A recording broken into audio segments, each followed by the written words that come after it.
Hello. My name is Caroline Hayes, and I never thought I'd say this out loud, but my own sister once stood up at our family's Thanksgiving dinner, accused me of being a fraud, and put me in handcuffs while everyone else just sat there. Imagine coming home after years of serving your country, only to be treated like a stranger at your own grandmother's table. What happened next shocked every single person in that room, because when the front door opened, her captain didn't back her up. He looked straight at me, saluted, and said, "General, we're here." Would you have stayed silent or spoken up if it were you? It had been 8 years since Caroline Hayes set foot in Chesterville, until a letter in her sister's handwriting arrived, summoning her home for Thanksgiving. She sat alone on the narrow bunk in her barracks, the envelope still resting on her knee as though it weighed more than it should. The script was unmistakable, Amelia's perfect cursive, crisp and cold. No affectionate closing, no smiley doodle like in childhood notes, just the blunt command of time and place. A family dinner. Chesterville. Sunday at 6. For a long moment, Caroline only stared at it, hearing again the echo of her therapist's words, "Sometimes silence is leverage." He had meant it as advice for when words failed or tempers flared, but she knew deep down it would be her shield when she faced her sister again. 8 years was a long time to avoid home. She told herself duty had kept her away, deployments, classified assignments, years strung together by endless briefings and flights to foreign deserts. Yet the truth was simpler and harder. Amelia had never once asked her to come back. Not until now. The barracks room was quiet, almost too neat, as if the walls themselves enforced order. Caroline folded the letter back into the envelope and slipped it into her locker. She had lived so long inside a life where every detail was sealed, ranked, or redacted that she sometimes forgot what unguarded conversations even sounded like. A family dinner felt more threatening than any field mission she had faced. Later that night, she sat in the base diner across from Captain Teresa Langford, her colleague and one of the few people who knew how to break through her silence. The place smelled of fryer oil and burnt coffee, the linoleum floor worn smooth by decades of boots. A waitress with a friendly drawl poured refills without asking, sliding a plate of pumpkin pie across the counter. "Closure," Teresa said, stirring cream into her cup. "You've been circling this thing for years. Maybe it's time." Caroline cut the pie slowly, her fork tracing idle lines across the crust. "They don't want me there." "Then why the letter?" Teresa raised a brow. "Look, Hayes, you've stared down worse. One night won't kill you." Caroline almost smiled. The truth was, she feared it wouldn't kill her at all. It would only remind her how alive old wounds still were. When the check came, Caroline tipped generously, remembering how her grandmother used to fuss if anyone left less than $1 per plate. The waitress tucked the bills away with a nod of thanks, her eyes crinkling in a smile that felt more genuine than anything Amelia had written in that letter. 2 days later, Caroline packed a single bag. She chose plain clothes, slacks, a cardigan, and a coat sensible for November winds. No insignia, no medals, nothing to hint at what she carried inside. A Greyhound bus carried her north, its heater rattling, passengers quiet save for a young mother soothing a child and an old man coughing gently into his handkerchief. At a rest stop in Virginia, she stepped out for fresh air. The cold wind stung her cheeks, carrying with it the scent of damp leaves and gasoline. By the vending machines, 2 farmers in worn jackets argued about the forecast, whether snow might come early this year. Their debate felt timeless, the kind of talk her uncles used to fill silences with at Thanksgiving tables. By the time the bus rolled into Chesterville, dusk had already settled. Through the window, she recognized the gas station with its flickering sign, the white steeple of the old church, the diner with its dusty neon letters. Everything was smaller than she remembered, as though time had shrunk the town in her absence. She pressed her hand against the glass, feeling the strangeness of nostalgia, familiar yet distant, like looking at someone else's photo album. When the bus hissed to a stop, Caroline stepped down, boots crunching against the pavement. She pulled her coat tighter, scanning the square where flags hung faded but proud. A yellow cab idled at the curb, the driver leaning back with a bored expression. The ride was short. The driver tried to make small talk about the weather, about how Chesterville hadn't changed much except for the new pharmacy. Caroline responded politely, though her eyes stayed fixed on the blur of leaf piles and quiet porches. Each turn brought her closer to the house she had avoided for nearly a decade. The cab slowed, tires grinding against the familiar gravel drive. Caroline lifted her eyes, heart thudding once in her chest. Her taxi halts in front of Grandma's house, and Caroline sees Amelia's police cruiser parked squarely at the curb, a declaration of control. The scent of roast turkey and pumpkin pie filled the dining room, but so did Amelia's cold, commanding stare. Caroline had barely stepped inside before Grandma's thin arms wrapped around her with a warmth that hadn't dimmed with age. "Don't rise to it, sweetheart," she whispered close to Caroline's ear, as if she already knew what storm would follow. The words settled in Caroline's chest, a reminder that silence, carefully held, could be stronger than protest. The dining room gleamed under a golden chandelier, polished until it caught every flicker of candlelight. The table was stretched to its full length, set for 12, with cranberry sauce in crystal bowls and stuffing piled high beside cornbread still steaming from the oven. Yet the seat at the head, the one Grandma had always occupied, was now taken by Amelia. Her blazer was crisp, her badge visible on her hip, a symbol she placed there as deliberately as the silverware at each setting. "Look who finally decided to show up," Amelia said, her voice light but edged like glass. One cousin laughed too. Quickly, the sound sharp and false. Caroline offered only a small nod, refusing to give the remark any more weight than it deserved. She sat halfway down the table, near Grandma, the place that felt safest. She tried to bridge the silence with small talk. "How are the kids?" she asked one cousin. "Your little one must be starting high school by now." A curt nod, then the cousin busied herself with passing the breadbasket. Caroline complimented the stuffing. "Grandma's recipe always holds up," but no one responded beyond a distracted smile. The conversations drifted instead toward football scores flashing silently on the muted television in the corner and Uncle Ray muttering about traffic delays on the highway. Aunt Maggie fussed over the mashed potatoes, scolding anyone who reached too soon. "Wait until we've said the blessing," she reminded, smoothing her apron. The family bowed their heads briefly, and for a moment Caroline let her eyes close, breathing in the familiar smell of sage and butter. It should have been comforting, but the weight of Amelia's gaze made it impossible to rest. As plates were passed, Caroline noticed Grandma struggling with her water glass. Quietly, she reached across, steadying the glass with one hand and lifting it closer. Grandma gave a grateful smile, subtle, unnoticed by the others. The gesture reminded Caroline that acts of kindness often went unseen, but never unvalued. "Chesterville hasn't changed much," Caroline offered gently, her voice soft, directed toward no one in particular. A few heads nodded, distracted, more interested in comparing Black Friday deals than acknowledging her presence. She let the conversation wash past, focusing instead on Grandma's trembling hands and the wind rattling against the old windows. Then, with practiced drama, Amelia lifted her wine glass. The ring of her fork tapping against the rim cut through the room. "Before we eat," she announced, voice firm and commanding, "there's something important we need to discuss." Conversations halted. Forks stilled midair. Caroline's gaze drifted, catching the faintest movement through the lace curtains. Across the street stood a man holding a leash, but the dog at the end of it never bent to sniff or wander. The man's eyes lingered too long on the house, his steps rehearsed. Caroline felt a shiver coil in her stomach. Her instincts whispered the truth she couldn't yet say aloud. "Set up." Amelia stood at the head of the table, folder in hand, her voice sharp. "Before we eat, I need to share something important." The words cut through the room louder than the rattling windows. Caroline's eyes flicked to Grandma, who sat at the far end, clutching her water glass. The crystal trembled in her hand, and a bead of water slid down the side, staining the linen. Caroline breathed evenly, remembering what her friend Teresa had once said after a messy operation: "The more civilian it looks, the more military it smells." She could feel the trap tightening, rehearsed and deliberate. The folder snapped open. Papers rustled, photographs clipped neatly into place. Amelia's tone carried the weight of someone who had rehearsed every syllable in front of a mirror.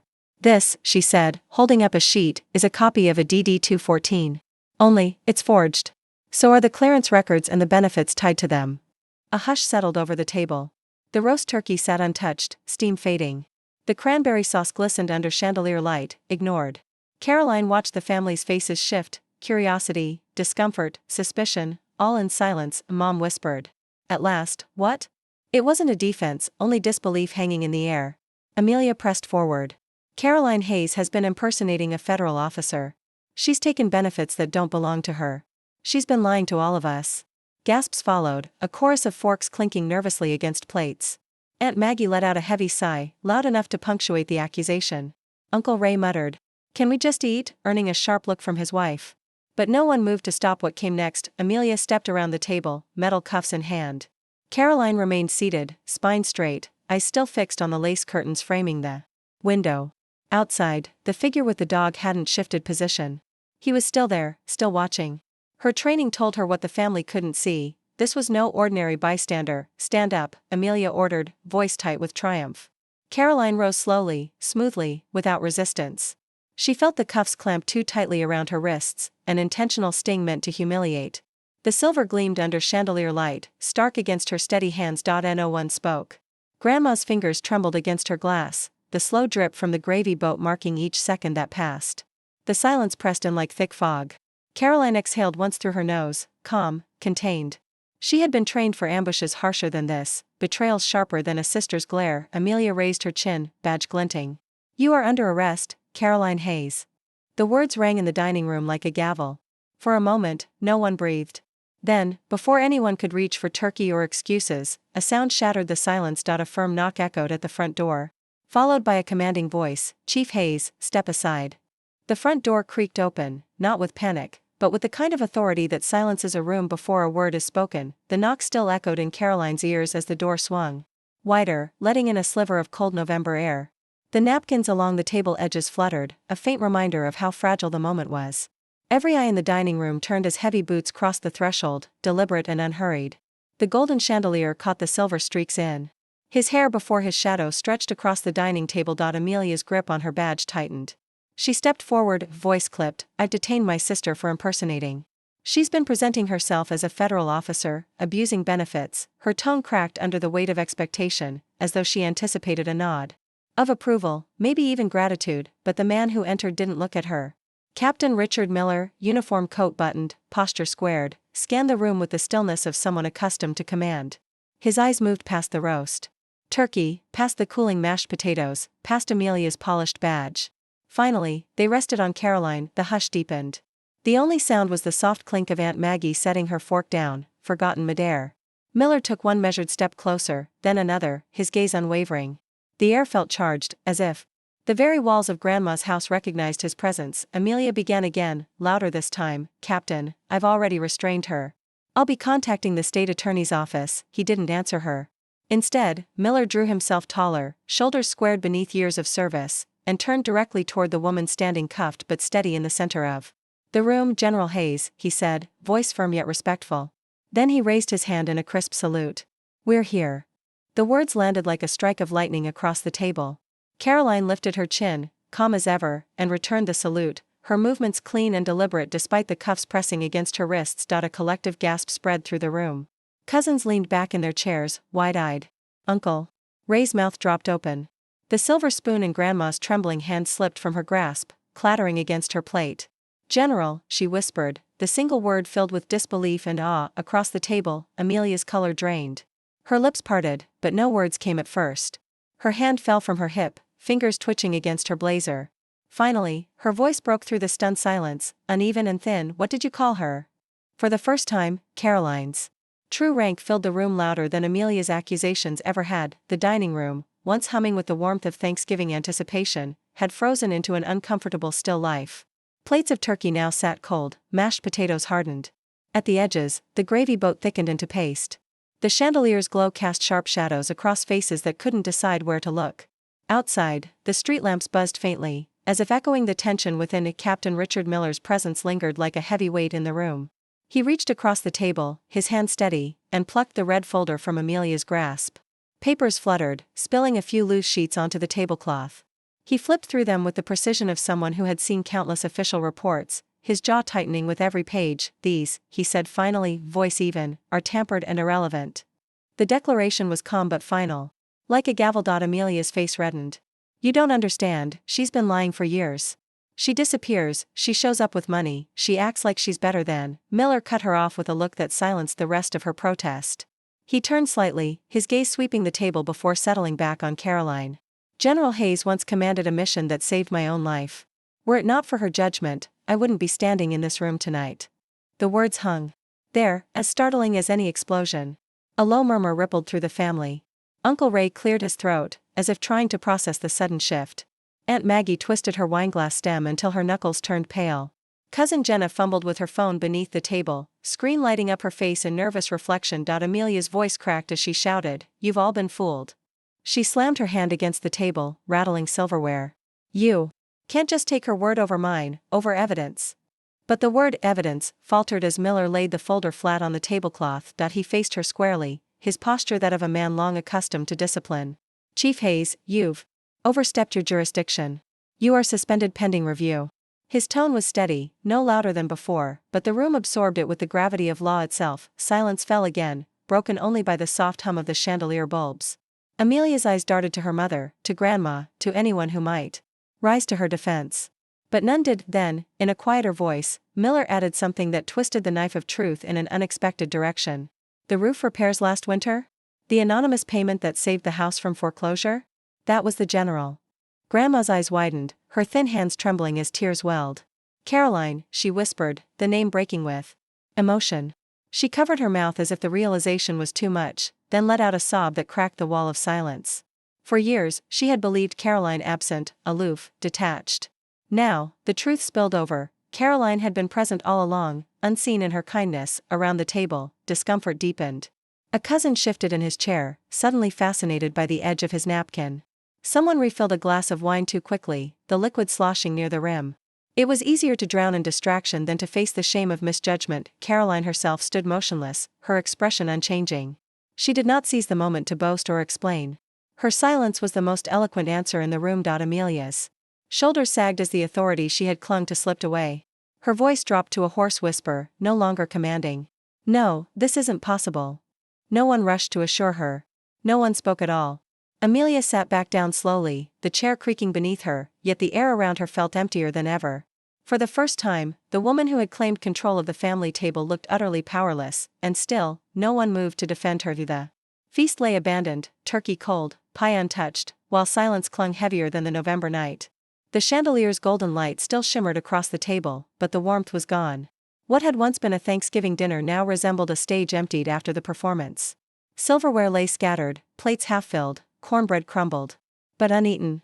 The cranberry sauce had lost its sheen, and the gravy congealed into a dull paste. No one moved. No one spoke. Caroline stood with her back straight, wrists still marked where the cuffs had been. Around her, the family seemed to shrink into itself. Cousin Jenna pressed the edge of a napkin into tight folds, eyes lowered. Uncle Ray swirled the last of his coffee, pretending to study the cup. Aunt Maggie raised her wineglass again, sipping slowly as though the act of drinking might erase the shame that had settled in the room. At the far end of the table, Amelia slumped in her chair.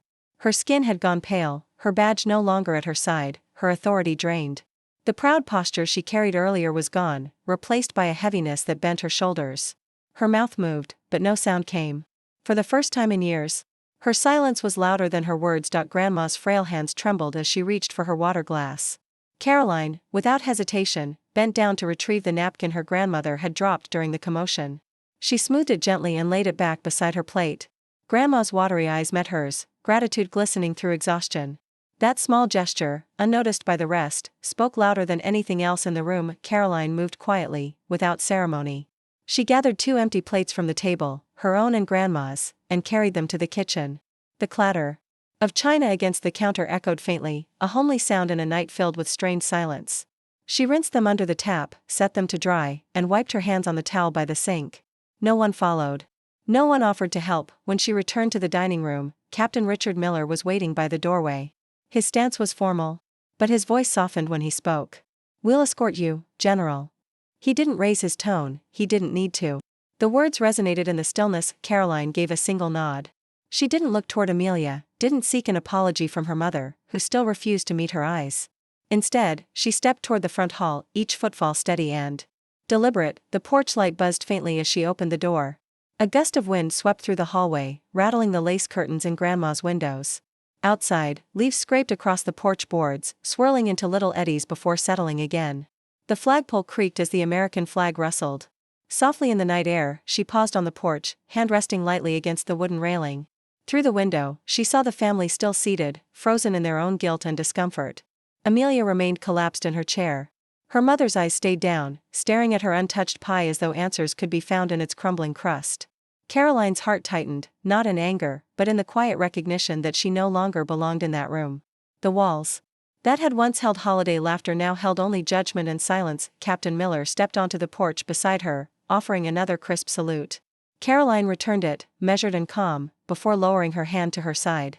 The weight of the moment was not in the salute itself, but in what it acknowledged. She was no longer the sister who left, or the daughter who disappointed. She was a woman who had lived her truth quietly, steadily, without the need for approval. She took one last look at the glowing windows, the warm yellow light spilling across the curtains. It was a picture of a family that had never truly included her, and she realized she did not need it anymore. Then she stepped off the porch into the chill of the November night. The leaves crunched beneath her boots, their sound following her into the darkness. It wasn't regret that trailed her steps, but release. Kindness doesn't need witnesses. Silence is not weakness. And sometimes, walking away is the truest strength. The house had grown quiet, its warmth dimmed, as if the evening itself had surrendered to the chill outside. In that stillness, the truth had settled, not through raised voices or arguments, but through the quiet dignity of a woman who never needed to prove herself. Her story reminds us that kindness often works unseen, and that judgment based on appearances blinds us to the strength and grace carried in silence. When we choose not to rise in anger, but to walk in steady compassion, the truth has a way of speaking for itself. Perhaps it is worth remembering. Like a porch light glowing gently through the night, one quiet act of goodness can guide others. Home.as This story comes to a close. We're left with the reminder that even in the quietest moments, truth and kindness carry more weight than judgment or pride. Every act of compassion, no matter how small or unseen, leaves an imprint that outlasts anger or misunderstanding. What about you? What have you learned from this story so far? Share one lesson you'll take with you and put into practice in your own life in the comments below. If you like this video, please leave your comment below, and don't forget to like, share, and subscribe to our YouTube channel.